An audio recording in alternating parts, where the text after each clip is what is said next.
Let's relax for a moment. Sorry. Thank you. Let's relax for a moment and start with just some reflection. Get ourselves into a comfortable posture. Find that extension for the spine. And absolutely sit in a chair and meditate.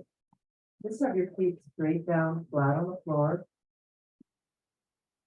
Or obviously, if you're in a cushion on the floor, any cross-legged posture that holds your spine erect is great.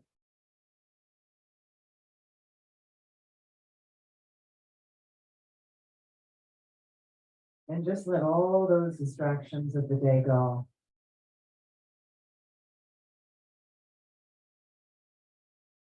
And allow your body to settle into as comfortable a position as possible. And take a moment to scan from the top of your head down through your body.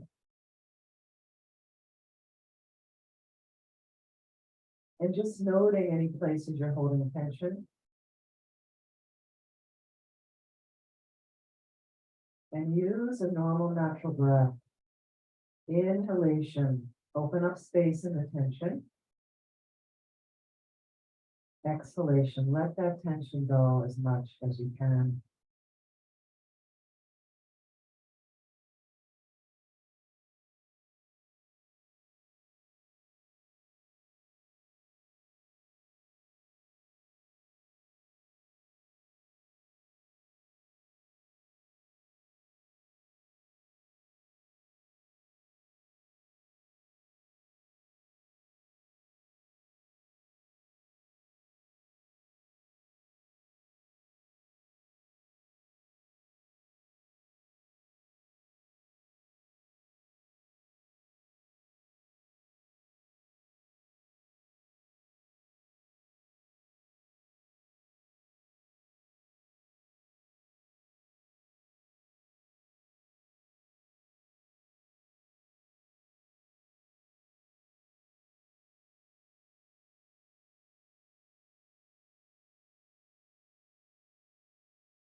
Let's think about our motivation for this evening. Our motivation. A lot of other things we could be doing this evening.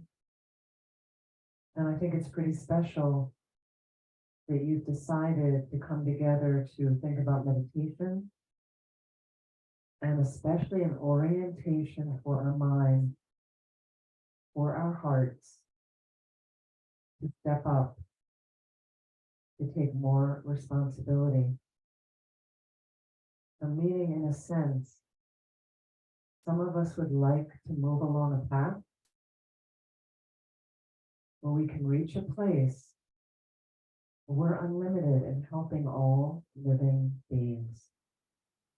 Bodhicitta, that's the essence of bodhicitta, the enlightened attitude. And all of your happiness comes from that.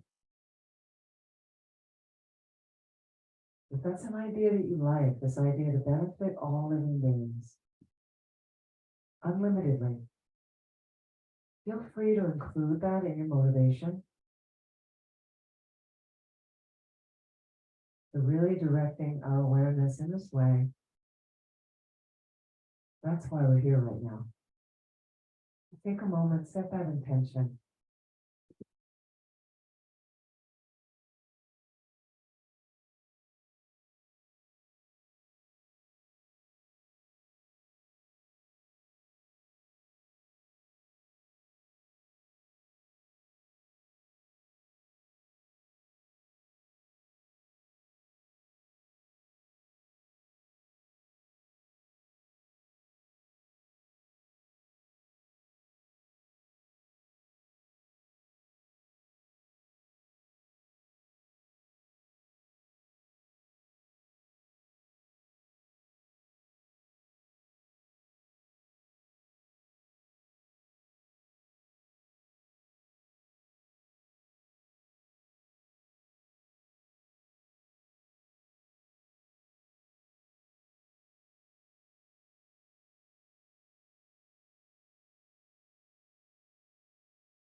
And just allow your mind right now to settle on breath, normal, natural breath.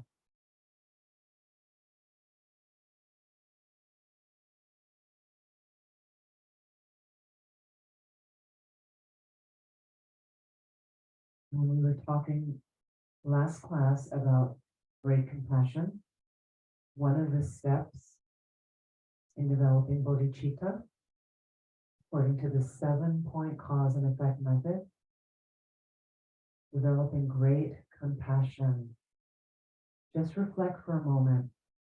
This was an exercise I have given you for the last couple of weeks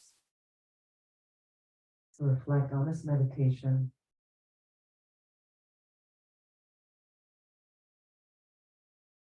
And just think of the various suffering going on in the world. So we may not want to think about suffering, but sometimes very helpful. All the various ways people suffer. We may know some of the people. We may not know them. But from our previous weeks, we've explored that there's a possibility that all beings have been our mother at one time or another due to the beginningless nature of our mind, according to Tibetan Buddhism. Think about all the suffering, which is unpleasant to think about. But rather than running from it, can you generate in your heart right now this big wish? And you can start with somebody you know well, that you really care about.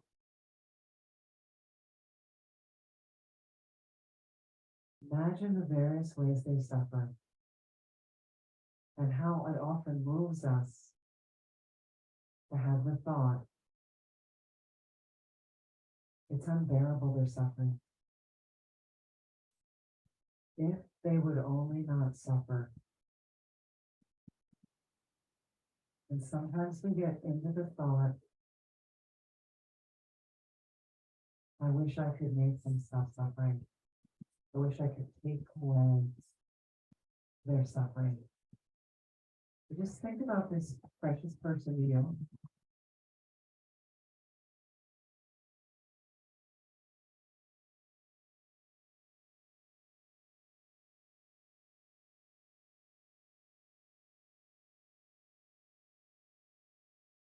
If they were free of suffering, how their life would be different. How by knowing them, your life might be different.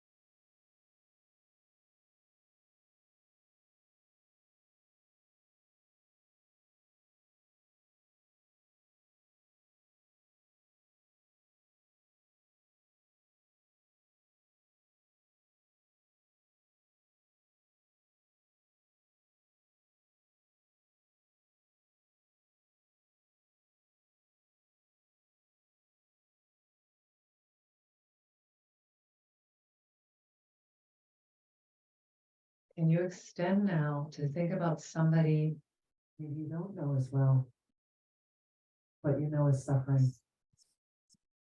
And again, we suffer in small ways, we suffer in bigger ways. Reflect on this person. Imagine they were free of suffering. How much brighter that speck in the world if they were free of suffering. Think about those ripples that go out in the universe.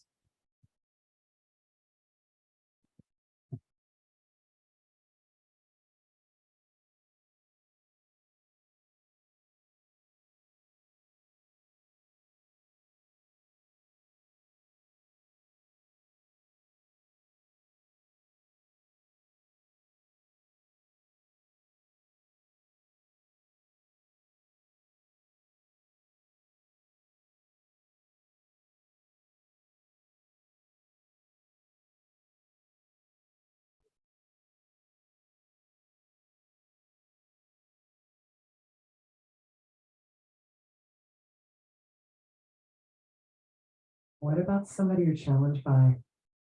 This is harder. Somebody you find difficult. Now, the thing is, imagine if they were free of suffering, they may no longer be challenging for you. Can you wish them to be free of suffering as well? Imagine how they might change, how it may change your relationship with them for the better, and just the way that being is in the world. All of it could be brighter, easier.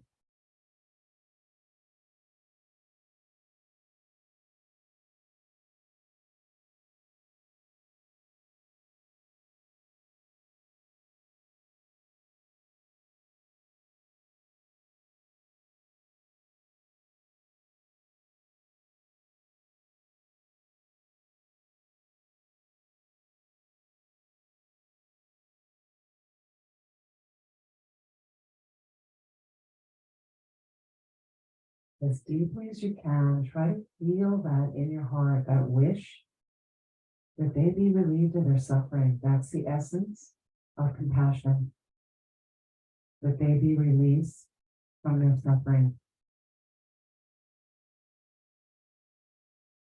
Like, think if you could take the suffering away from them, like a harmful poison. Can you feel that as deeply as you can in your heart?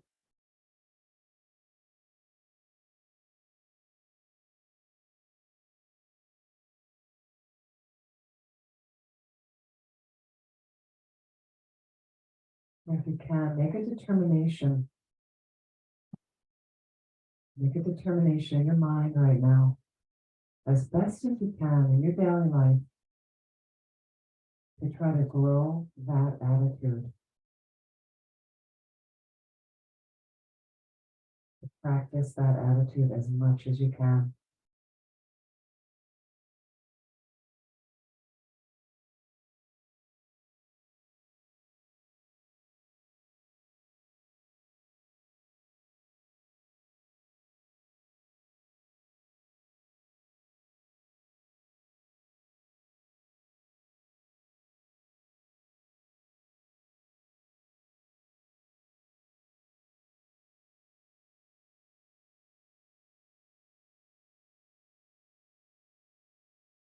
Relax. And when you're ready, slowly open your eyes.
Sorry, I'm just looking for the link. I'm going to log on because I want to be able to see people. So Understandable. for the link. I just had it here a moment ago. Let's see if I can.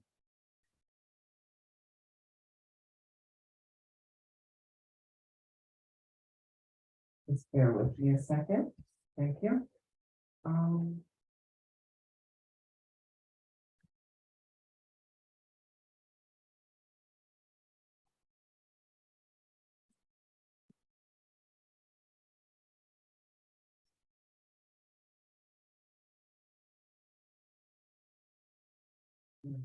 Where it is. Want me to invite you? That'd be great. Thank Okay. you. Yeah. When I give it the link. Good at a moment, yeah.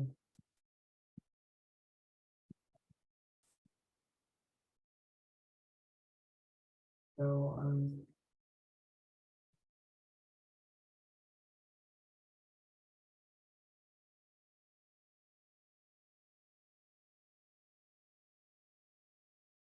can you email me the link? maybe? Yeah, Is I'm that- doing it right now. Thank you.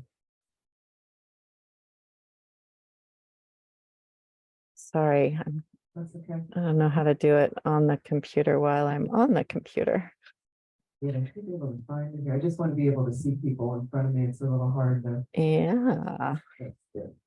Bear with me a second, folks. I'm looking for email here. I just have the link, but they always disappear somehow. There's the email. Oh, can't verify it's me, I don't think. Let's see.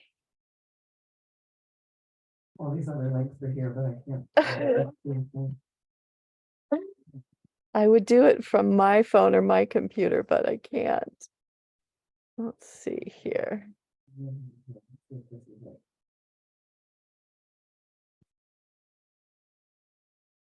I just put it in the chat, the Zoom link into the chat. Oh, that's nice. Thank you. You bet.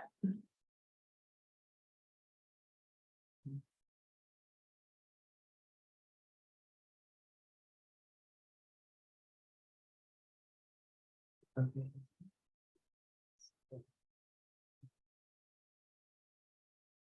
I think this is an old one now, so. Let me try to put it in the chat too. Oh, I'm on, got it. Oh, you are. Good. Okay. Can you Great. mute? Oh, you are muted. Good. Okay, Perfect. thank you. Okay, so can you guys still hear me? Can everybody hear me? Okay, great. It's just a little easier for me to actually see everybody. Good.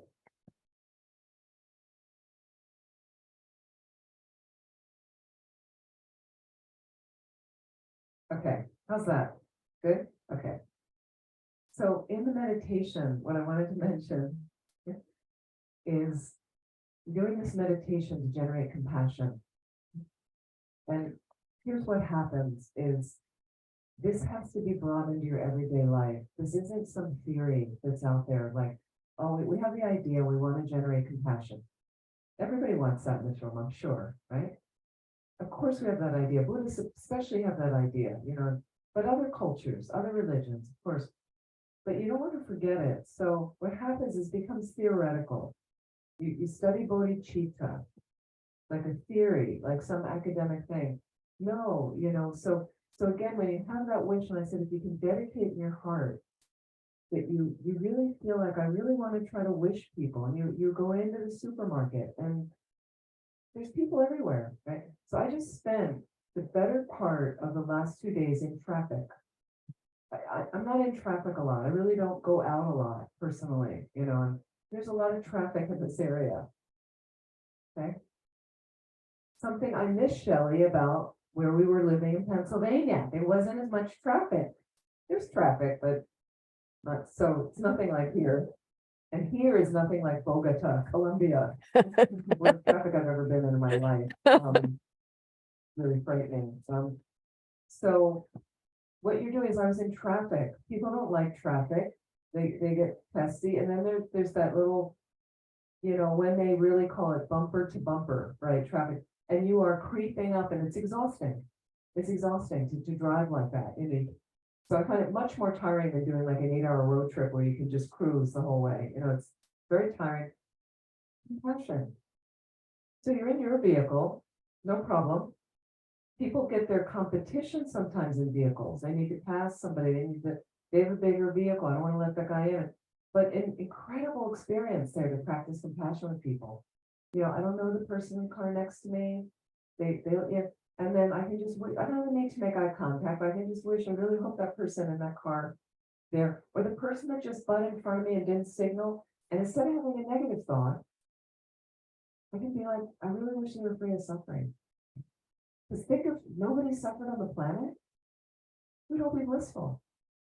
We'd all be blissful. That's what we want. That's what we really want. But we end up not putting it into practice theoretically, but oh, compassion, yeah, I want that. That's real.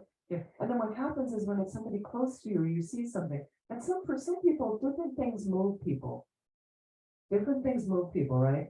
So sometimes you will see, a starving animal on the side of the road, or some animal that, and for some people that moves them. They go, oh my goodness.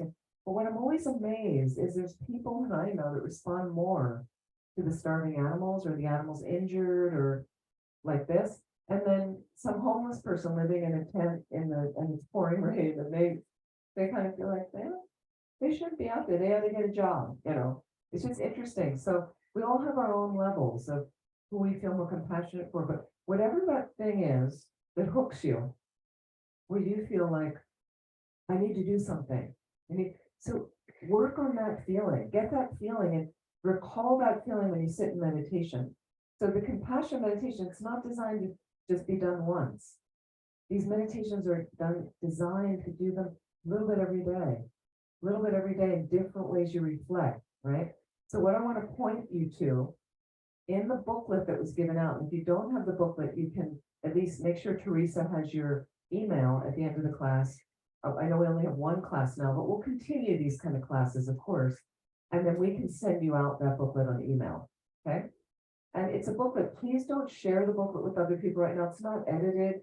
So, I looked through, but again, I was like, oh, there's a couple mistakes here. And a friend of mine had put it together years ago. But it's just got some really useful things in it. Super helpful.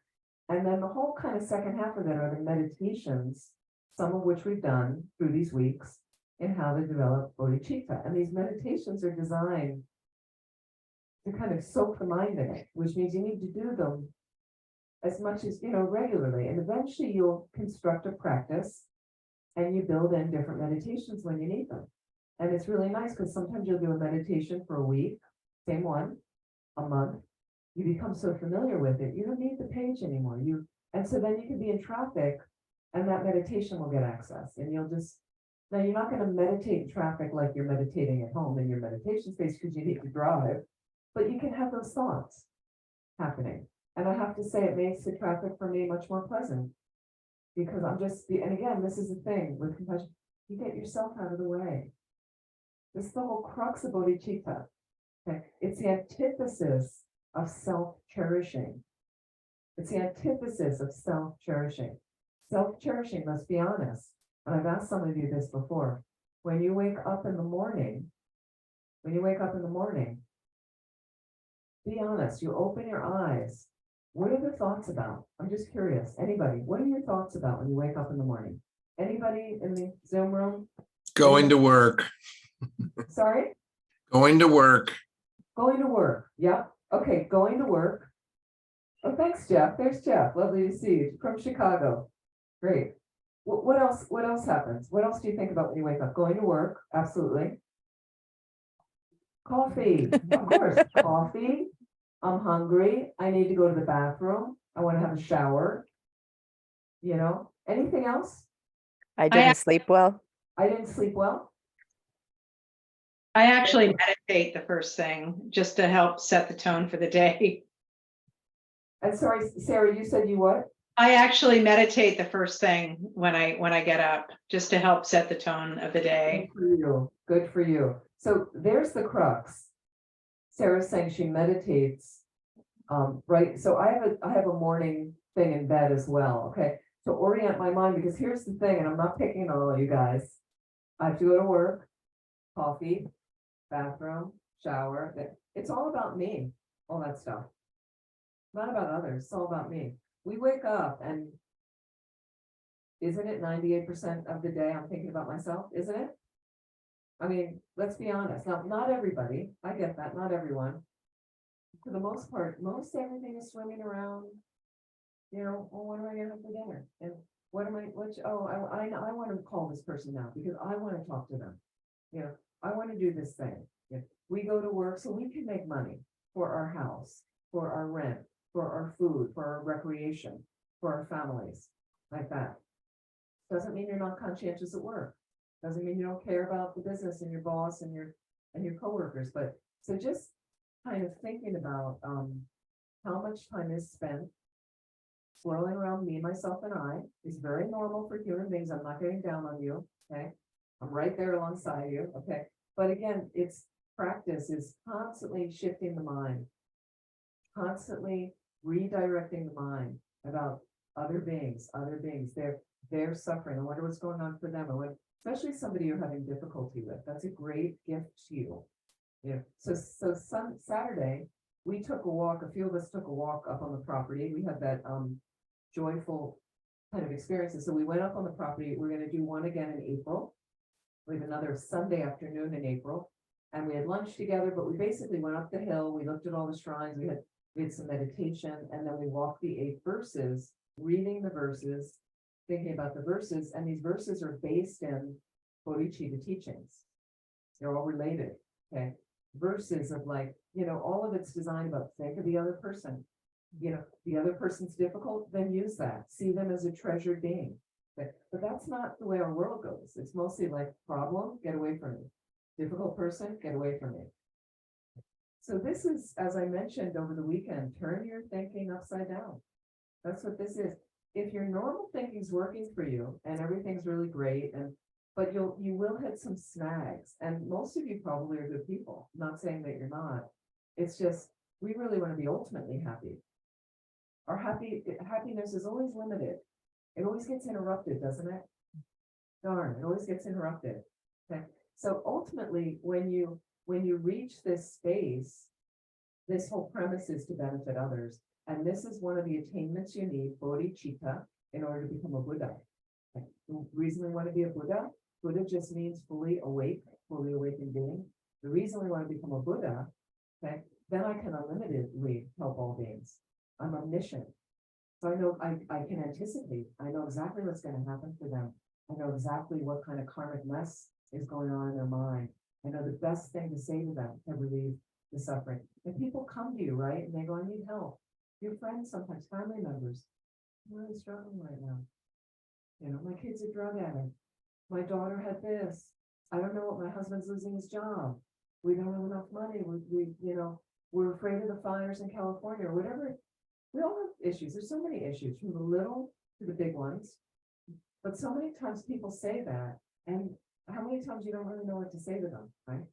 Somebody loses somebody, and you're like, my sister said one of the, when she lost her husband some years ago, suddenly, and people say strange things, because they're uncomfortable when somebody dies.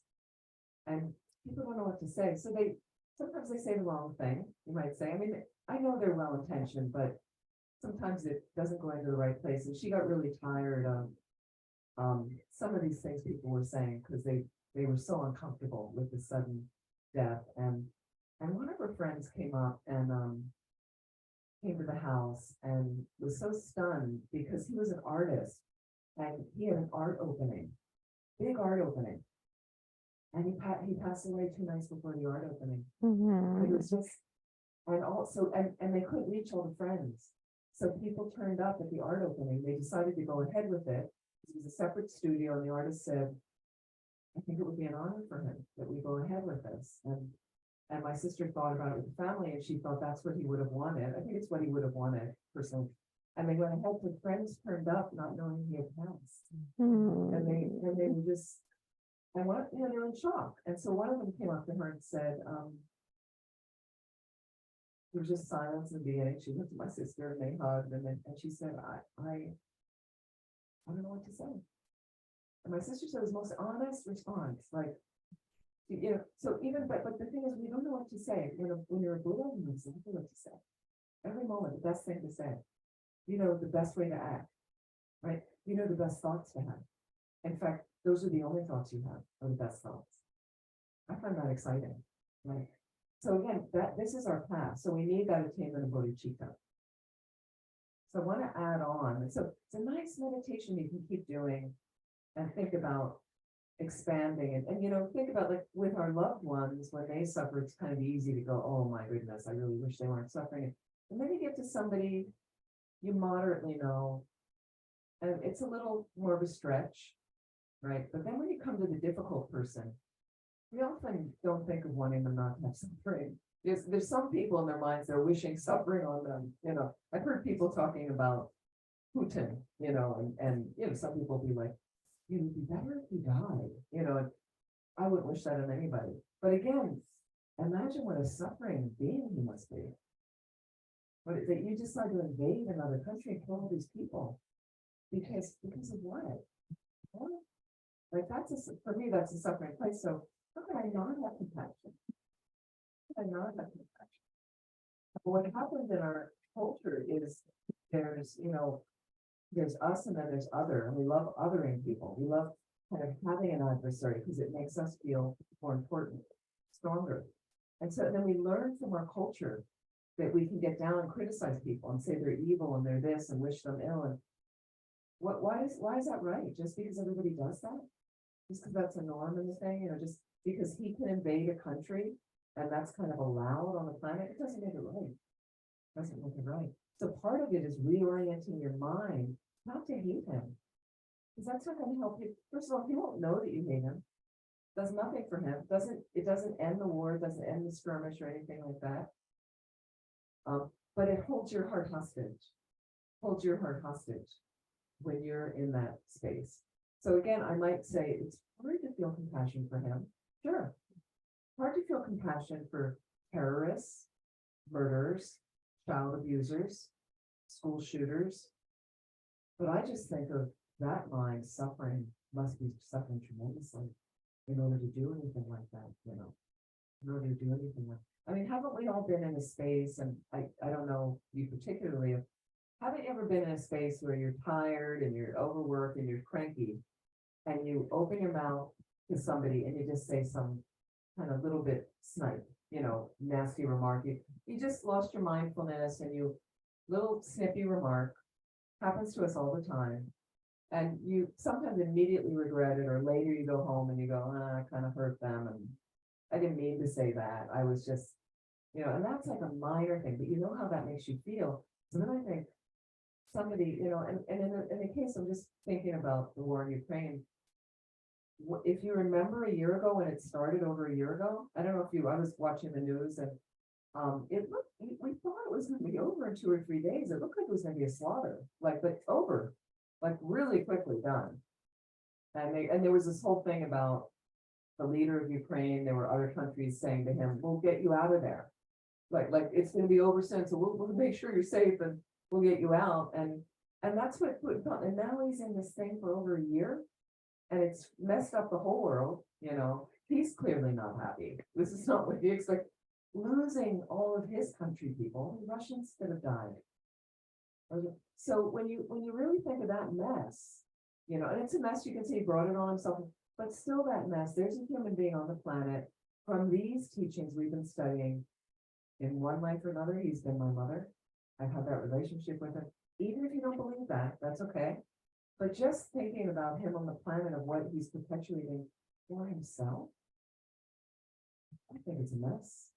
You know, how can I not feel for him, like for anybody? That there were things when, if you remember, when Donald Trump was elected president, and there was a big rift in the country, it's like split in the middle. The United States just felt like, I hear people on both sides that for him against him.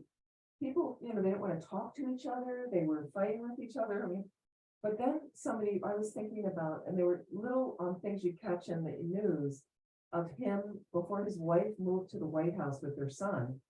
He was like alone in the White House living there. And you can say there's servants and of course, right? But I kind of thought of what, like, and here he was as a businessman, he could do whatever he wanted. He could order people around. He could hire people, fire people. He could mess up businesses and declare bankruptcy and scream at his attorneys.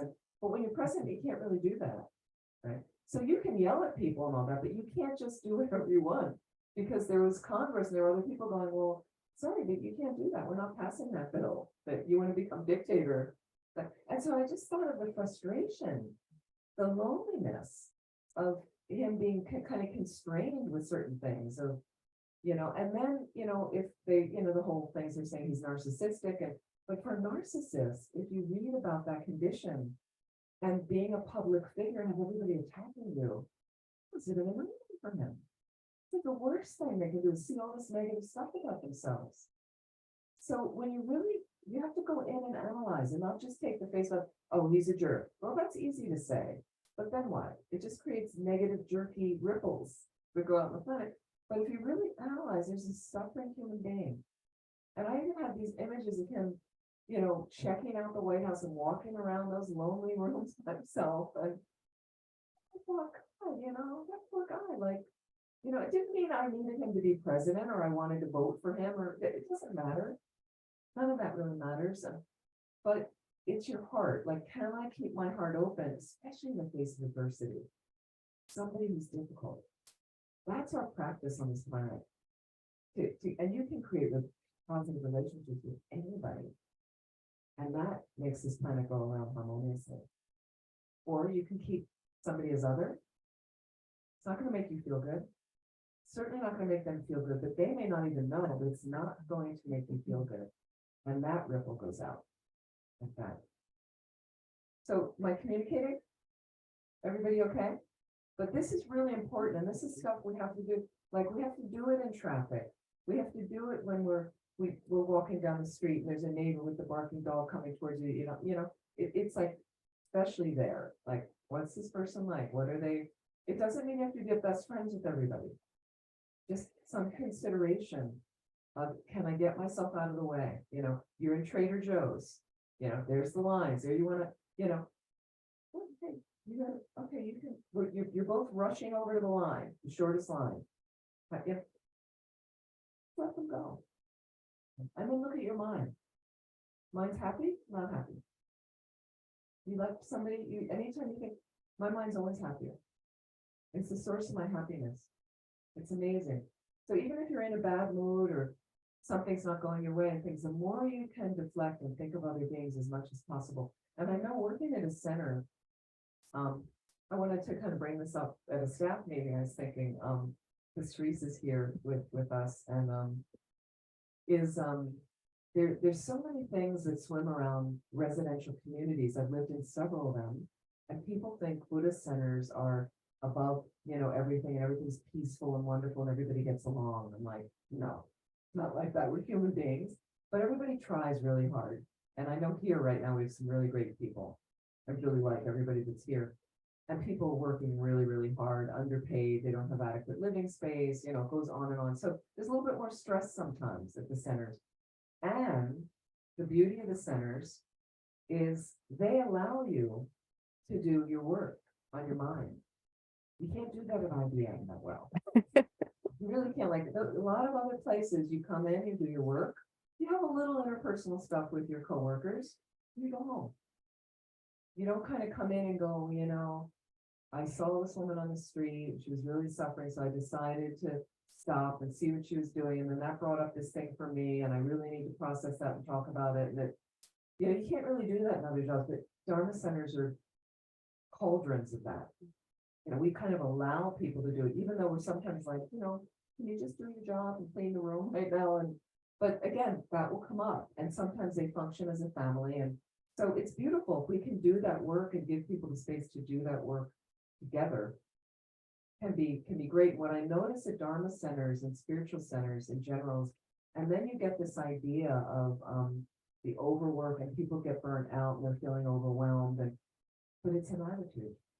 So again, there's too much me sitting in my mind, and as soon as I start focusing on the other person, with, oh, how are you doing? How are you doing? It totally deflects a lot of that. Totally reduces all that, the fear and the overwhelm, and how am I going to do this? And I was talking to someone on staff recently that was kind of coming from the space, and then I said, and you figure out clearly what you need to do. If you need some help with organization or time management, let me know. You figure it out, and then all you're going to be able to do is do your best. You can't do it all. Nobody can like snap their fingers and everything's fixed here. That never happens at any center. Nobody can snap their fingers and all the money needed comes. It's just not, it's a process. And this is like, think of the 100-year plan with centers. We get very much in, what about this week? Think of the 100-year plan. We're planning for, so the more you get the spaciousness And you can do it in any of your lives. You don't need to be at a Buddhist center or spiritual center. But I do find that, so just think about, please use this week, next week, carry it on from our last class until we meet again on a different topic, let's say, but carry it into your everyday work. And so in the booklet that you've been given, there is I love this part where Rinpoche has what's called more in the second half, morning practice, yes, and all the meditations line up under that. The whole like second half of the booklet. But morning practice, what he's saying is you want to get it going in the morning. Bodhicitta. Like I want to get the orientation. So Sarah, when you said, oh, I do a meditation when I start in the morning. Great. I do the same thing. Start when you get my mind already oriented to meet the day. To greet the day. And how do you want to greet the day? Think about it. There are people that wake up. Some of you've heard me say this before, with a groan. Is that how you want to wake up? You have a precious human rebirth. Now, it doesn't mean your life's perfect. We all have problems. No problems, okay? The fact that you're in this room or the fact that you're on Zoom tells me you got a lot of advantages in your life right now. You've got a vehicle to come here. You have electricity. You have some kind of device. You have Wi-Fi or some, these are luxuries on the planet. From there. So instead of groaning and moaning, which we love doing, it's more like, I like to greet the day brightly. I might wake up one morning, you realize you're in a bad mood, you go, okay, some days you need a little bit more care, self-care. So that's your wisdom. That's you using your wisdom to realize, like I do have days where, you have to stay where you get out of bed, you hit your knee into the desk, you drop a glass of water on the floor, and you bang your head on some, these days where, and then I have days like that where I'd say, today I need to be careful. Some days, and sometimes the morning is like that, right? And the afternoon's completely different. Afternoon's just swimmingly well. So again, this is our mindfulness. I just want to notice what's happening. If I'm in a really good mood one day and everything's just going well, right? That's the day I might choose to have the more difficult conversation with somebody, right? Because I feel spacious. Everything's going really well. I bet the conversation will go well. But the days that you're not doing well, take care of yourself. Be practical. Don't choose to don't choose to do the difficult job on that day or the thing you hate doing on that day. Why? Why grind yourself unless you have to do it? So this is our mindfulness and our practicality. And Buddhism is enormously practical. To show up realistically with yourself. And the main thing is get that motivation started in the morning. Look at all those meditations in the rest of the booklet and just take each one, do it for 7 days. We just have the 7-point cause and effect. All beings are your mother. Remember their kindness. Repay the kindness. Think about unconditional love, right? Great compassion. Universal responsibility results in bodhicitta. So you can take 7 weeks and just go through those experiences, right? Now we're looking at the second method to develop bodhicitta. That was the first method. Second method, more secret, equalizing, exchanging self with others. It's called equalizing, exchanging self with others. This was more secret. The reason is it involves Tonglen meditation, which we're going to do also at the end of the session. And we're going to do it next week as well. Very, very profound meditation that's done in a variety of ways. Giving and taking is what it's about. Tonglen, giving and taking. You take first. What do you take from somebody? They're suffering through visualization. What do I give? My happiness, my bliss, like that. So this is why it was secret, because people say, who wants to take on somebody's suffering? Yeah, and it's also alarming. I don't want somebody's cancer. I don't want to take that suffering on. I don't want their mental illness. You're not taking that on. Okay. You're imagining as if you could take it, right? I'll tell you the visualizations you can imagine. You can get creative, right? But it comes into me as I'm inhaling. And imagine you have a constricted knot here, at your heart, at your core, of all your selfishness, all your self-cherishing, all your self-absorption. Okay? And I'm going to take it in there and let it dissolve that, because that's the thing that keeps me from being happy. That's the thing that keeps me from really cherishing others more than myself. So let it purify, dissolve, chip away. It's gonna form again and again, but work on that. And then from a place of deeper spaciousness, because I'm dissolving my self-cherishing, I give, offer. Okay, and these meditations clearly outlined in the booklet take you through all the different ways you can give. So we're gonna look at some of those. I'm gonna talk about some of those. Tonglen. And you give to whomever you're visualizing in the space in front. Like that, Tonglen. So it's very, very profound. So let me bring up some of these notes. I was so conscientious that I did have the link right in there, my calendar. I'm usually pretty good about putting that in there. Okay, here we go. And I wanted to also read. So when you're like, well, how do I know if I got bodhicitta? Like, well, how do I know I have the attainment? And in working on great compassion, one of the higher steps in 7-point cause and effect. And so think about, do I have the capacity to free all sentient beings from suffering and bring them to happiness?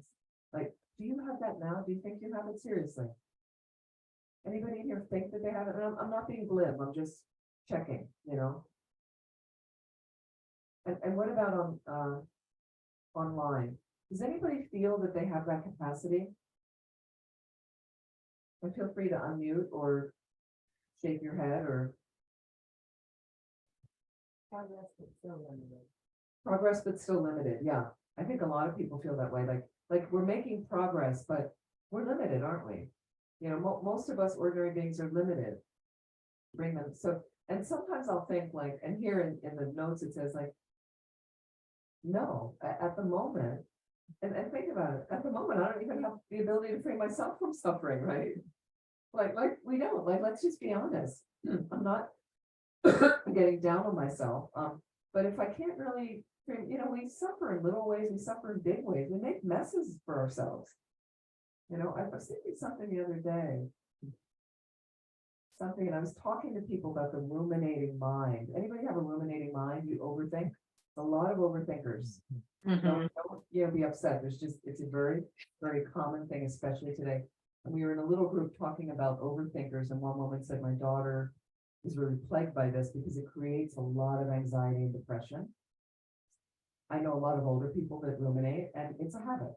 It's a habit. I used to ruminate more. I don't ruminate as much as I used to, but occasionally it'll get activated, and then I'll watch it. And then I start watching it like a separate thought outside of me. The ruminating thought makes a trench. It makes a trench. And what happens is you're like a marble in the trench and you can't get out. Around again I go. I'm around, and you get so tired of it. And you can't get out of it. So looking at that mind of myself, and I'll be like, myself. So if I can't even sort that, I'm going to help somebody else get out of their suffering. And so we just want to show up and be honest of this is the situation. So when you kind of say, well, I have capacity to do, no, I really don't do it, and then you want to look at what on the planet or who has the capacity. Because honestly, when I got into this path, and I believe in reincarnation now. I did not when I got into the path, and I checked up. And this is the main thing: is please investigate thoroughly everything I'm saying. Don't just take what I'm saying because she's got nice maroon robes on and she shaved her head. No, you must investigate. You must check for yourself. Does this apply to my life? What she said, you go out there and you think about something that was said, and then check it out. Is it authentic? Does it work for you? If it doesn't work for you, please find something else. And there were parts of the philosophy that I really resonated with, and parts of it I wasn't ready to hear yet. I was like, nah, I'll put it over to the side. I didn't thoroughly dismiss it. I just went, I'm going to shelve it for now, and later I'll revisit. Reincarnation was one of those. And then I kind of checked up the way they, explained how to check. So I noticed as a child, I was very focused on people suffering as a kid. And a little bit more than my sister or brother. We were all raised the same parents, same place. But somehow, occasionally, if we went to downtown Philadelphia and I'd see a poor person, I remember I'd be 3 or 4, and I remember asking my parents and being like, what is going on there? Like, why is this person living like this? And we have this house, and they don't have shoes, or they, and my parents would try to explain, that there's people that don't have what we have, and there's people that have much more than we have, and and how they explain, but it really affected me for my whole life. So it must have come in from a past life, I thought, right? And then what happens, and this was, not the Buddha, but this was the Buddhist thing, is when he saw an old person, when he saw a sick person, when he saw a dead person, when he saw those three conditions, the first time he was allowed out of the palace, it was shocking to him. He asked his servants, what's the deal here? And they told him, this is life. And he's like, what do you mean? And they said, well, this happens to everybody. And he said, my father, like people in the kingdom, me, like it was too shocking. Okay. So he started to go after what's the cause of it, and how do you end that suffering? And so for me, at my little limited level, my little baby level, is I really had this wish of like, well, can you do anything about it? Like, can you help those people? Or would that happen to me at some point? And all the different things, I noticed the trajectory of my life, all the different things I got involved in were eventually directed me into Buddhism, somehow got me into that. But I was really seeking, like, does anybody have the answer to this? I didn't really, you hear about the Buddha as a kid, but I never focused on that. But was there anybody I could see in life that could do it, that was going to impress me? Because the Buddha wasn't going to do it for me. It was like 2,600 years ago. I never saw him. I needed proof. I was very skeptical. Right. So my first Buddhist class, and I had been to some other things before and met different people, but there always seemed to be ego. There was always somebody like, I was very wary where they said, if somebody comes to you and says, I have the answers, follow me, versus here's some information. You check out the information, see if it works for you. That's very different than follow me, like that. So then I came in contact with a teacher, and somehow the qualities that I could sense from him were very unique, very different. No, not a lot of ego from what I could see. So I was really interested in who has the capacity. Is there somebody out there? And then started to see these models of these beings, His Holiness the Dalai Lama being one, where there seemed to be this selfless quality that seemed to have some ability to not only teach us how to relieve suffering permanently, teach us how to get out of our own suffering permanently, but even in the moment, seem to relieve people's suffering on a lighter level, on a temporary level. And I witnessed it several times, and I was completely enamored and like intrigued by, there is a quality there. Like, I wonder if I can develop that quality in myself. And they said, yes, you can. And here's the map. Here's how you do it. So that was it. So please check up on who is a model. Who do you see? What kind of path? It may not be a Buddhist path for you. That's okay. Right? Jesus was teaching loving kindness. Come on, beautiful. And he certainly had it. He certainly understood. Like that. So what you want to look at in these teachings with Bodhicitta, the essence is, on this path, who has the capacity? And you start checking, you're like, well, the omniscient mind has the capacity. Certainly. But then you want to check up the omniscient mind. So at some point we'll do a class on refuge, and that tells you about the qualities of the Buddha mind. Because you come here Buddha and you go Dharma, Sangha, yeah. But until you really understand the qualities of it, then the qualities, it's like polishing them, and they have more of a luster, and you go, oh yeah, that's a refuge. That makes sense. So this is our passage. Like, we really have to check up on. So you start realizing, I think the Buddha has those qualities. I think somebody enlightened has those qualities, like fully enlightened being. And you can read up over time, has that wisdom and that compassion. Okay? And it has the power that they can effortlessly, perfectly, as it says in the notes, work for the benefit of others. So then you kind of come to this idea, and the only way to really free all beings from suffering, the only way to lead them to happiness, okay, is if I become enlightened. So then the real crux is, I must achieve supreme enlightenment for the sake of all living beings. That's the essence of bodhicitta. So it's not just to benefit all living beings, to get life benefit all living beings, because then you do it perfectly, unlimitedly. In fact, your whole presence of being, every moment, every thought is all directed in that way. And you're happy every moment. That's the byproduct of it. You're happy every moment. It's really beautiful. It's really, very powerful tool. Bodhicitta, that's the essence of it. And we hear the term, we banter around the term a lot, but it's really a key factor and it is the source of your happiness. So, okay.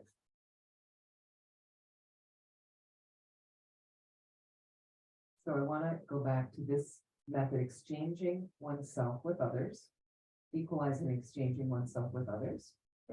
And you can read these notes in the booklet. I'm going to talk about more specifics of it, and we'll talk more about it also in the next class.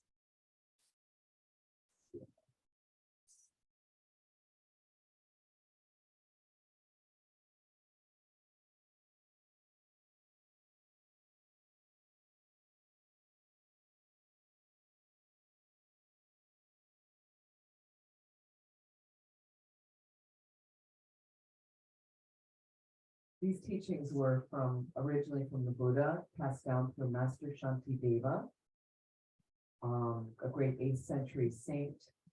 And his famous text that he brought to us is, and it's translated into different titles, the Bodhicharyavatara. Some people call the Bodhicharyavatara, the way of the Bodhisattva, or the Bodhisattva's way of life. It's a very famous book, many different translations of it, different chapters, and quite beautiful. And the famous story with Master Shantideva was he went to Nalanda Monastery, which you can visit the ruins of in the eastern plains of India outside Bodh Gaya. Very special place. It's a nice pilgrimage area, that site, those areas. A lot of our great masters went to Nalanda Monastery.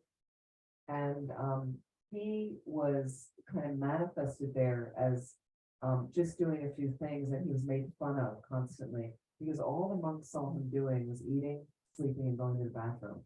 So he's basically like a secret practitioner that didn't show his knowledge and what he did, and it was just the way he manifested. So they made a joke and they said, and they called him the master of the three, eating, sleeping, going to the bathroom. So then they ganged up on him and they said, you know what, let's ask him to teach. Let's request him to teach because he doesn't know anything. And we'll request him to teach. And actually teachers in our protocol is we only teach because we're requested. So now I'm actually living at this center, so they don't have to do formal requests because I live here and I work here. And I'll work with Rami and she'll be like, okay, what do you want to do for this? You know, what's the next class you want to do? Or can you do this class and things. But when I teach at other centers, it's because I get an email from them saying, can you please come or would you please? Sometimes formally, sometimes informally. And that's our protocol. So they made a request to him and then he accepted and he said he'd teach. And they were all giggling like, what's he going to teach? He doesn't know anything. But he said he'd teach. So they said, okay, the next joke is normally a teacher sits on a throne, or it's nice. Teresa set up the compound with the seat. It's very nice. And what they said is, they said, well, let's make a really big throne, really tall. And so tall he won't be able to get up on it. We won't have any steps. Like that'll be the next joke. So they built this huge throne, too tall for anyone to get up there. And then they all assemble for the teaching, thousands of monks. It was like the Harvard of, the monasteries in those days. They all assemble and they're all kind of snickering. And what happened is they all assemble. He starts to walk in to the teaching and it's all held kind of outside, and the next thing they know, he's on the top of the throne. Nobody knows how he got up there. So now he has their attention, right? And they're like, did you see how he got up there? Anyway, he starts teaching. What he did is he delivers every chapter, Bodhicharyavatara, just calmly and clearly, chapter after chapter after chapter, including chapter 9, chapter 6 on patience, chapter 9 on emptiness. I mean, it's profound, verse after verse after verse, without hesitating, without taking a break, until he got to the very last verse and started to levitate off the throne all the way until they couldn't see him anymore. They could only hear his voice, and he finished, and they never saw him again. Master Shantideva. That's the legend. So it's a great one. So these teachings do come down from him to a variety of teachers. Ultimately, His Holiness the Dalai Lama. It is an oral lineage, so passed from one set of lips to their ears, past His Holiness the Dalai Lama, that I've taken this teaching with him. also to Lums over and Shape, and then for me. So equalizing, exchanging self with others. And, and Tom Lin, again, the attitude of exchanging self for others is enhanced by this practice of giving and taking that we'll talk more about as we get into that. And the way this version starts, there's five points for the most part. Equalizing self with others is the essence of our equanimity we've talked about before. I'm going to talk a little bit about that. Then you go into the next two steps, disadvantages of cherishing self and the advantages of cherishing others. Okay, so that gets a little more traditional, and I'll talk about a little bit of that. The fourth step is the actual exchange of self for others. And the fifth is Tonglen meditation. So 5 main steps again: equalizing self with others, exploring, analyzing the disadvantages of cherishing yourself.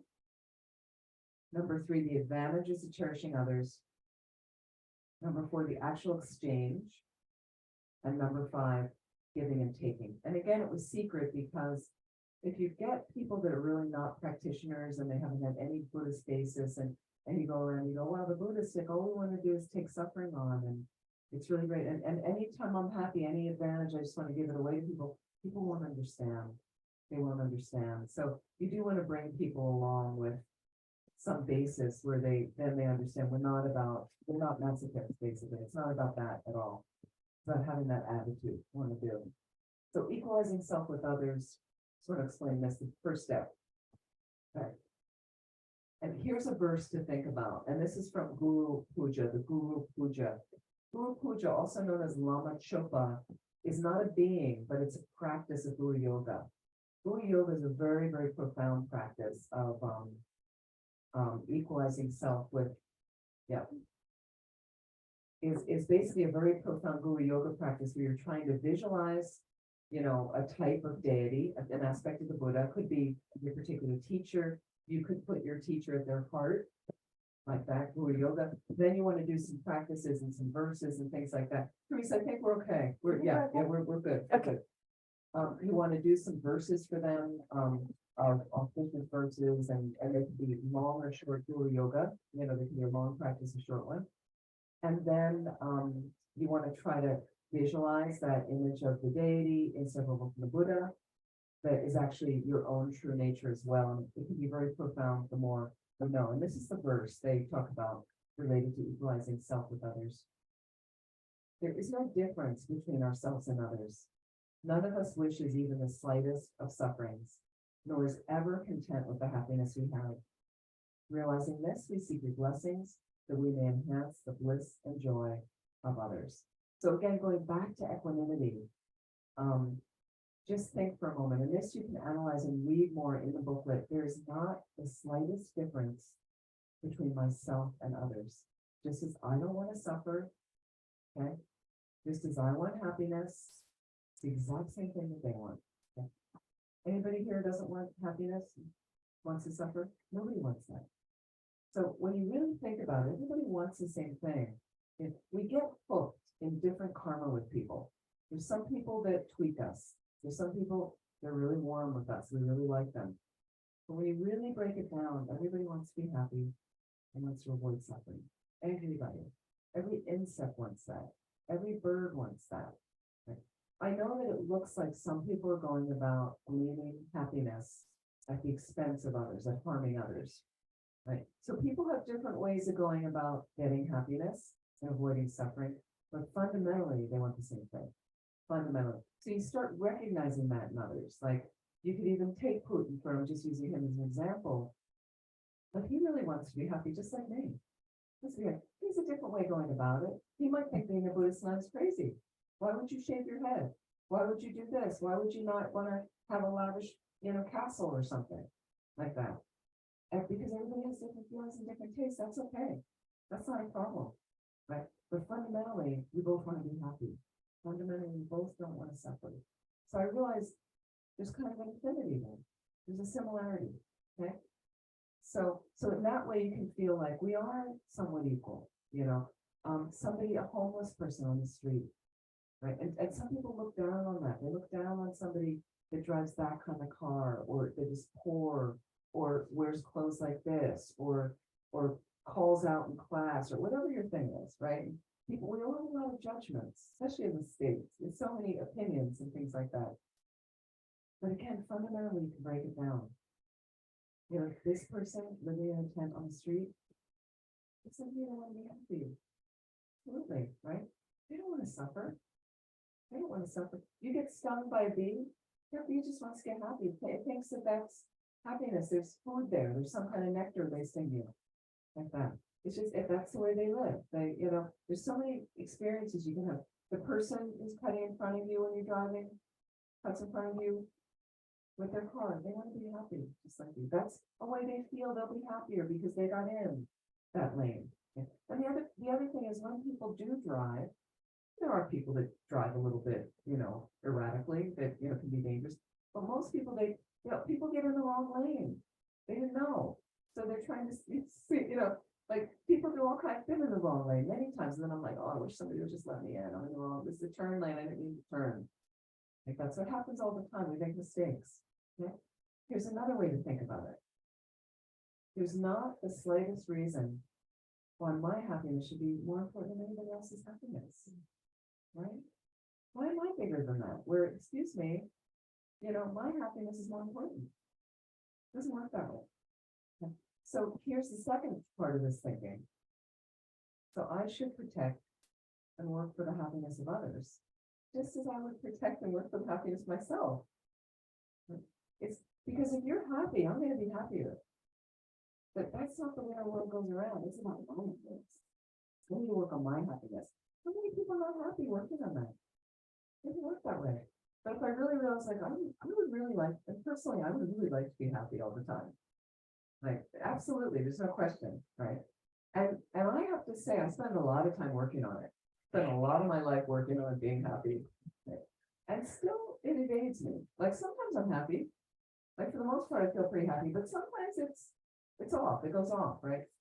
So what if I really, now I'm not going to do your life for you, nobody can do that, and I'm not going to insinuate my life on you and be like, you need to be a Buddhist, or you need to do, but if I can focus a little bit on what's your experience, what might help you, what might help, you know, then it kind of brings me out of my experience, and then sometimes we find we're working on it together, and it just feels lighter, it feels, you know, but again, think about, could I protect and work for the happiness of others with all that investment I do in my own happiness?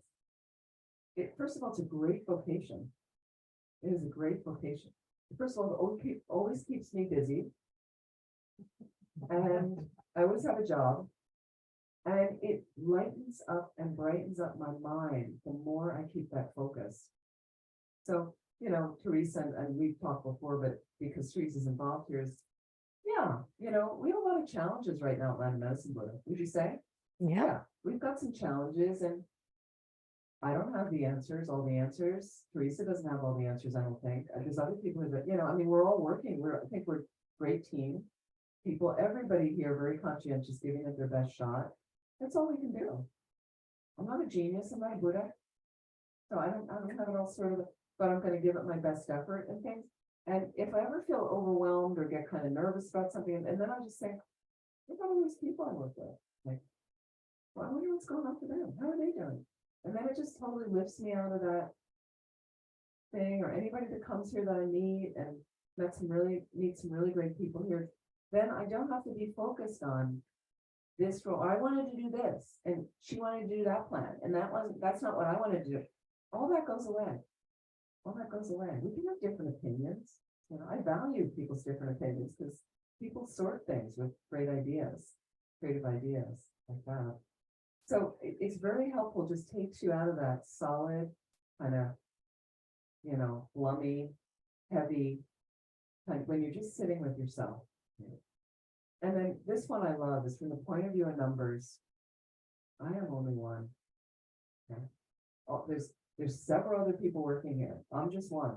And sometimes I say this to Ollie, our operations manager, who's just wonderful. But you know, I've had a leaking roof, leaking in 3 places. Leaking right on, leaking one night on the computer. That was really fun. But Isn't it great I have a computer? Isn't it great I have a roof over my head? Venerable Something, who does these pujas every day, leaking really bad in his thing, and a tree went down, destroyed his porch, hit the roof. Both of our cabins are tarped.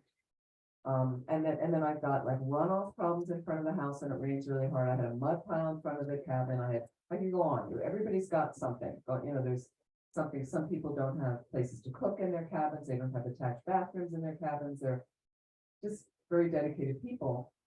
And then Ollie would come and he goes, oh, we're gonna do this. And I just said to him, I'm not any more like I think sometimes maybe because I'm a nun or because I'm on the board, so people think I'm more important. And I said to him, whoa, like you get to this when you get to this. I'm one person. I said, this is not that important. I can actually live with a tarp over the cabin quite happily. Right? I don't mind that at all. We'll get to it when we get to it because but maybe these people, like if it's really leaking in something's cabin and there's so many instances where you can be like, I'm just one, but people come in demanding, I need this. They take up a lot of space. And the other thing we want to be careful about, and this happens in spiritual communities a lot, what are we projecting on other people? If you don't even know what it is, you come into work, your office, whatever, and you've got this massive projection, especially on the people that you think are in power. Sometimes those people don't know what they're doing either. They're struggling, kind of going, what are we going to do? We have this responsibility and we're not handling it that well, or we don't really have the source of where the money's going to come from or whatever. How lonely it can be at the top, things like, but we project on them. Like, oh, he had this heavy directive that he wanted us to do. But the person might have just been like, well, if that's what people want to do, okay, not heavy at all, but then it got misinterpreted. Somebody tells somebody else, somebody tells somebody else.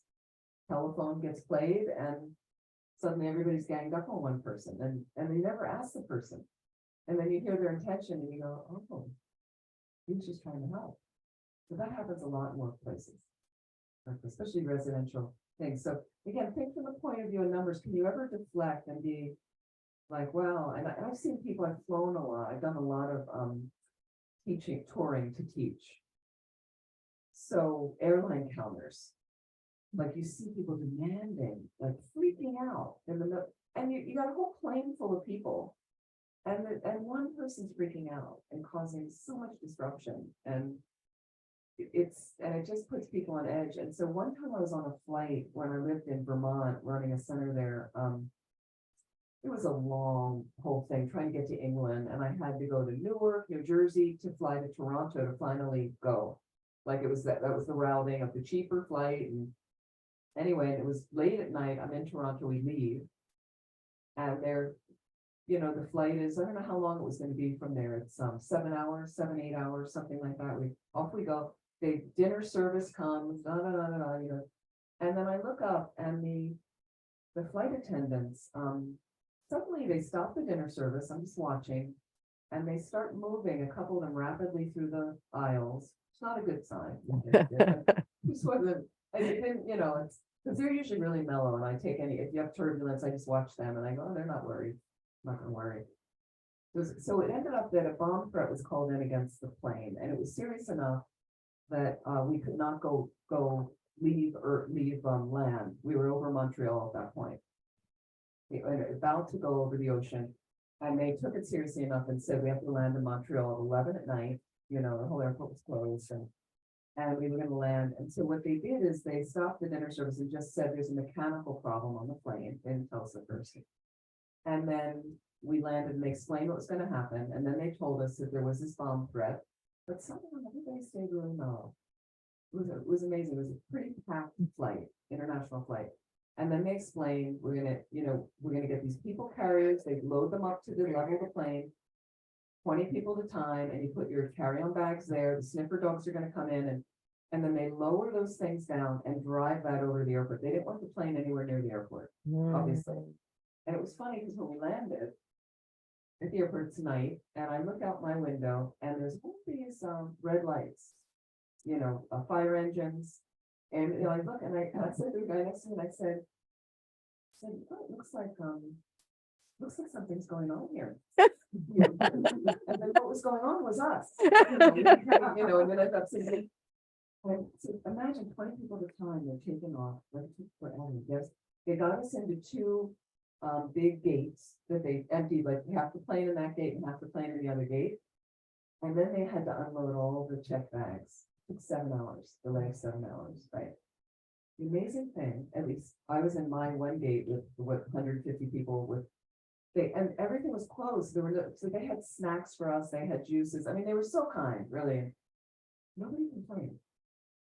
Nobody in my waiting room complained. Not one outspoken, raised voice. We just went along. Because we did that, the flight attendants decided to stay on with us and continue on. They didn't have to. And had we gotten another crew, it would have been, they said, another 6-hour delay on top of the 7 hours. So it's like there's cooperation. So if you realize, like, I'm just one person, this is happening, and this is also happening to all of us. Not just happening to me, it's happening to all of us. Might as well just get on with it. We're all saved. Plane didn't blow up. There was no bomb. They never found a bomb. Checked it over, loaded us back up, and off we went. And so unfortunate delay and stuff. So the more you can kind of think about, there's my happiness, and this is a quote from Lama Zopa Rinpoche. There are many parts of the body, yet they protect each other from suffering equally, right? Similarly, although the suffering of other beings is separate to me, we're all equal in desiring happiness. The action of curing and suffering of others should have no expectations, just as I don't expect to receive anything by curing my own suffering. So it's, and then Dingo Kensei is another one of my gurus, says enlightenment will be ours when we're able to care for others as much as we now care for ourselves, and ignore ourselves to the same extent that we now ignore others. So even if we had to remain in some sorrow in this suffering experience, we'd still be free of sorrow if you think about how you can take care of others like that. We're going to do some Tonglen meditation. So please find a comfortable posture. And a lot of you have done this before. For some people, it's new. And what I'm going to do is we're just going to do Tonglen meditation in relation to ourselves right now. So not necessarily focusing on the whole planet or other disadvantaged people or anyone in particular you want to focus on. And what happens is sometimes doing it with ourselves, that gets left out of the meditation. I think it's really important. Focusing on ourselves. So we're not focusing on ourselves that I'm the greatest person, I'm the only one I should do it with. Focusing on myself as an act of self-care. But sometimes we need to think about relieving our own suffering and offering ourselves happiness. And so if you're really down and out, you're struggling with anxiety, you're struggling with depression, you had a really bad day, you've lost somebody, you split up with your partner, you're having financial woes, whatever the thing is, you feel sick, something like that, is just pop yourself out there and just take care of yourself.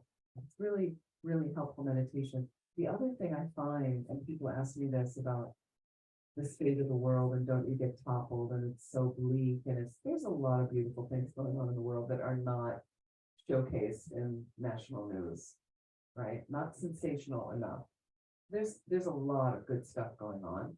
So don't focus too much on the news, but if you do see something in the news, I just do Tonglen meditation, you know.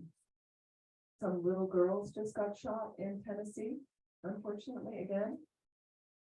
I don't know when we're gonna get it, but again, I can think of them, I can think of their families, it's awful. I can't bear another shooting, it just goes on and on. But I'm also gonna include maybe the legislators that don't think we need some kind of gun control in the United States. Like, why not include them and think about how they struggle because they have a different notion about gun ownership and assault weapons and you know, so I want to include them as well and take their suffering, take any confusion they might have, I'm not judging them, but take all that pain, all that confusion, right?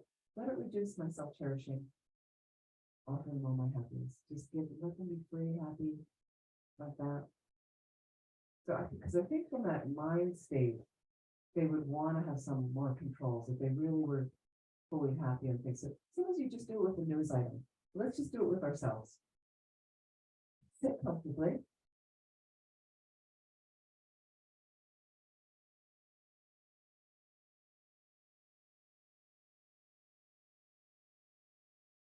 find that nice extension for the spine as you can lightly close your eyes.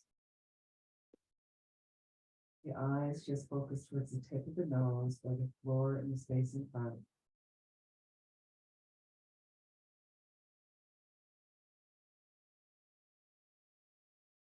And allow the mind to settle on the breath for a moment.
I'd like you to imagine a replica of yourself in the space across from you, facing you. Just visualize as best as you can.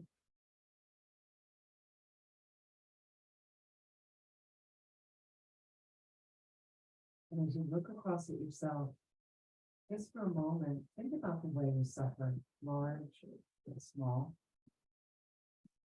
And in your heart, generate this really deep wish. How wonderful it would be if you were free of that suffering. You can have so much happiness.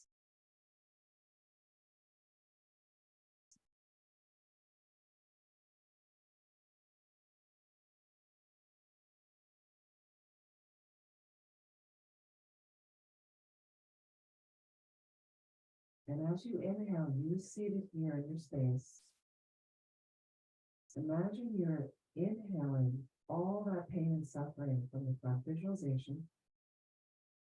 If you want to be more specific, you can imagine inhaling through your right nostril that leaves the front visualization through the left nostril in whatever images represent suffering to you.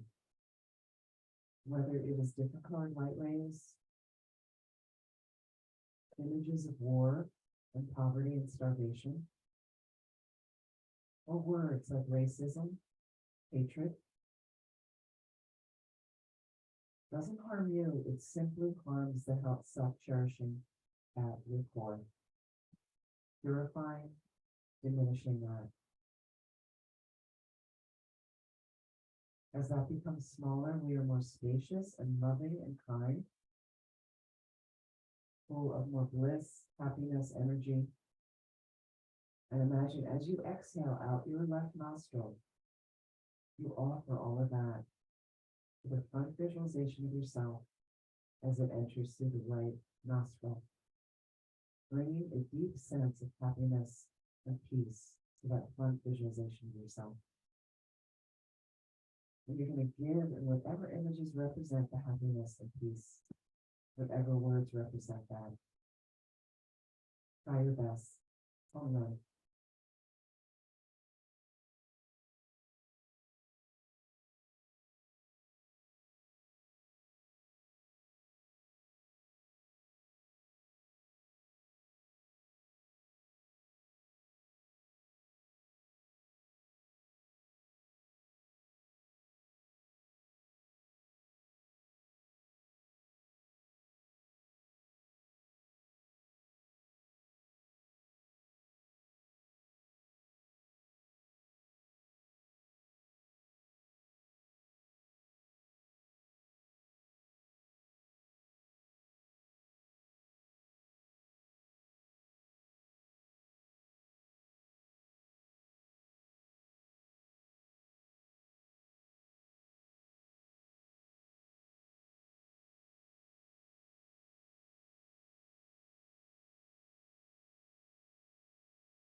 Please relax. You can just slowly allow that front visualization. You acknowledge them in any way before you let them dissolve back into the space from where they came. Imagine them blissful and happy. Lighter.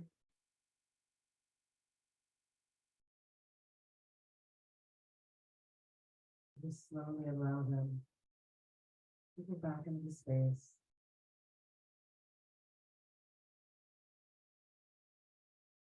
And slowly, when you're ready, just open your eyes and just observe anything arising in your mind.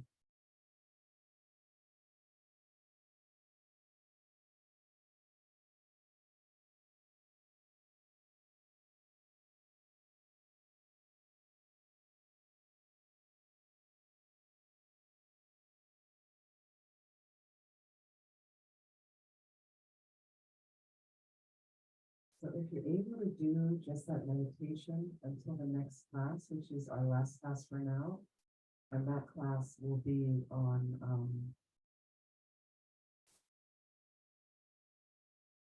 April 10th. We have one more class. And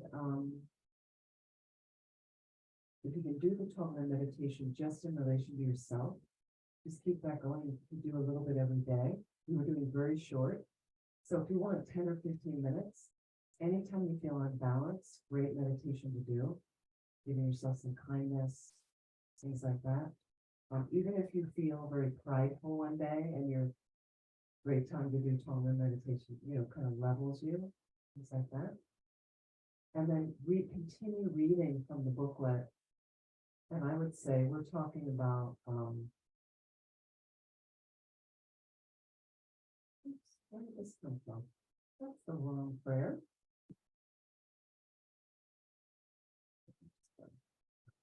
Which is on.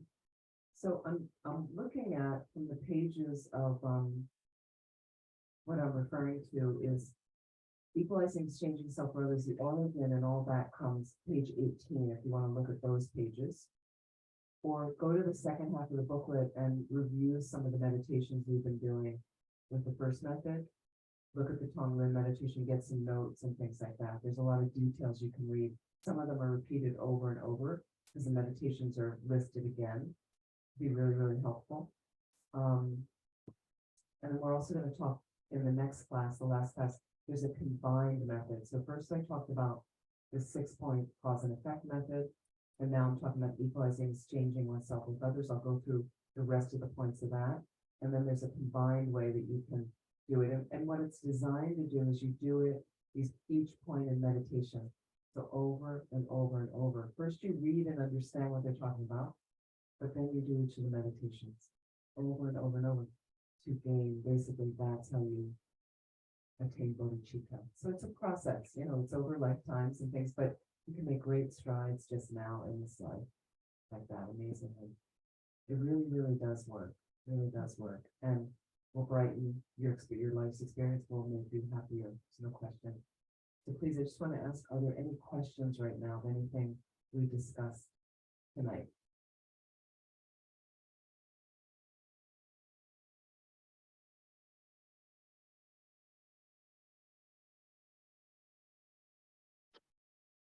Everyone doing okay? Okay. Okay with the meditation? So please try. It's really effective for the planet. It has I believe it has some positive ripple effect, especially as we start to do it more and more for more beings, expanding beyond ourselves. Then it really has a very positive effect. Great help for the planet. Please, yes. Doing the Tonglen for oneself was kind of initially kind of awkward. It's like I'm taking on my suffering to say I shouldn't have any more suffering, and reducing that suffering and giving that out for myself. Right. So it's like I'm trying to get rid of my suffering, but I'm taking it on. Right. It does feel weird at first, but I'm taking it on to reduce my self-cherishing, which is one of the sources of my suffering. Right. So if I keep using it for that, sometimes we need some focus on ourselves that we need some care, Yeah. you know, it's like, Mhm. so I can do that for myself, it's okay. But initially it's a little strange, you know, until you get used to it. Mhm. And I find a lot of times we leave ourselves out and then I'm like, my family, I'll focus on them, my best friends, the colleagues I like. And then you try on people you don't like, and that's a little harder. And then some people just start with the whole planet. It's just too much for our minds to think of. Like I like to build it up Mhm. slowly so that I've got some people to consider, try it with them. Because it's very hard in the beginning to meditate itself, Mhm. slowly. Plus, the whole thing, I like these exercises because it's quite a shift, because we say in our prayers, may I help all sentient beings. That's nice and generic and all, easy to say that. But when you put like a face and a name and person to it, it takes it a whole different level. That's It's right, difficult. that's right. Okay, Can you guys hear what he's saying? You can hear, okay, great, perfect, yeah. Yes, so absolutely, that, I mean, I do find there's, you know, after you're at this for a while and you hear these refuge prayers, I go for refuge in Tom and Lang, you go to the, you know, you say these things Yeah. like road, you're not even thinking about it. Mhm. And, you know, and one time I was here years ago, I was walking up this hill with Mamas over and we were talking about bodhicitta, actually, and then sometimes you come to this point in the path and you realize, I don't have any bodhicitta. Like I wake up every morning and try to have a motivation, but it feels like forced, or it feels like Mhm. you just blah, blah, but I'm like, I don't really think I have that. I'm like 98% of the time I'm thinking about myself, and we walked up and then, and Rich was just great, and he swung around, like really, and he said, you have to start somewhere. You start somewhere, and it does affect the mind, it has some effect. I'm not any great practitioner, you know, I'm just saying, it really does work, and you can see slowly over time again, you know, we want these big realizations in the West, and it's not like that, you have lots of little insights. And they stack up and they shift you, yeah, it's exciting. So I love that, you have to start somewhere, so at least you contrive, and this is the thing, you contrive the motivation, you force it. Absolutely, that's what we're doing, you're forcing over and over, you're making it up, and this whole thing. Make it, fake it till you become that. So I'm saying every morning, and I have this motivation every morning about, can I direct all the activities of my body, speech, and mind towards something positive that's going to help me fully wake up? And I put it into different words, but so I can benefit all living beings. And like, it's one of my waking motivations. Like, and I rekindle that through the day. Like I'll be, you know, get all centered, and then I'll be like, that's right, I was just for all living beings, get in line with, you know, I try to think about it a lot. But I feel like you're just going through these motions, but it does have an effect. After a while, it does have an effect on the mind. Let's dedicate the merit. Thank you so much. Thank you, everyone. In person, online. Thank you, Teresa, so much for hosting. May any benefit, any merit we have created help us to quickly get enlightened, to reach that place where we're unlimited in benefiting all living beings. Just going to share my screen really quickly, and we can do some more formal dedication. Yeah.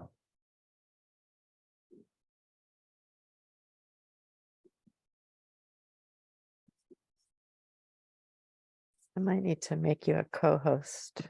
Oh, yes, thank you. You go to participants? Yeah, there it Oh, is. you're okay? Great, Yeah. thank you. Wonderful.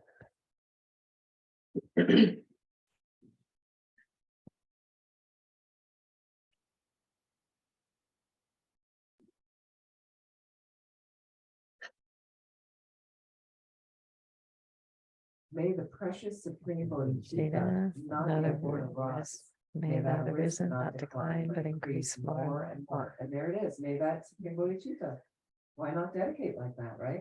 Here's one for emptiness. May the precious Precious field of emptiness emptiness, not yet born arise, may that have arisen, not decline, but increase more and more. and more. And there is His Holiness and Lama Zopa Rinpoche.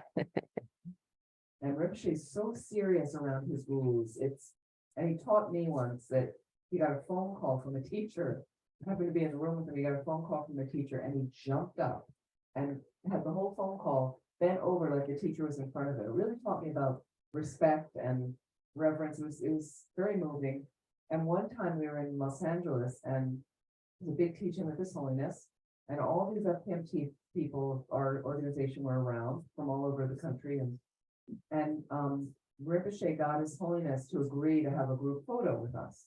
There were like 75 of us, and it was beautiful. It's a beautiful photo, and we were all there. His Holiness in the middle, on a chair, and then Rinpoche was kind of leaning like below his. Rinpoche doesn't like to be higher than his teacher, so he was like leaning down, kind of almost squatting next to His Holiness, lower than His Holiness. So we take the photo. We're all jammed in there, and then His Holiness is very, very funny. He's got a great sense of humor. And all of a sudden he's looking at Rinpoche like this. And then he says, "Did you smile?" And then he looks at the phone and he goes, "Did you smile?" He said, yeah, and Rinpoche can barely do it. Rinpoche's like this, like, he's so in honor, in awe of. And then he says, "You take the photo again. You smile this time." And so the whole time in the photo, he was pinching the back of Rinpoche's neck.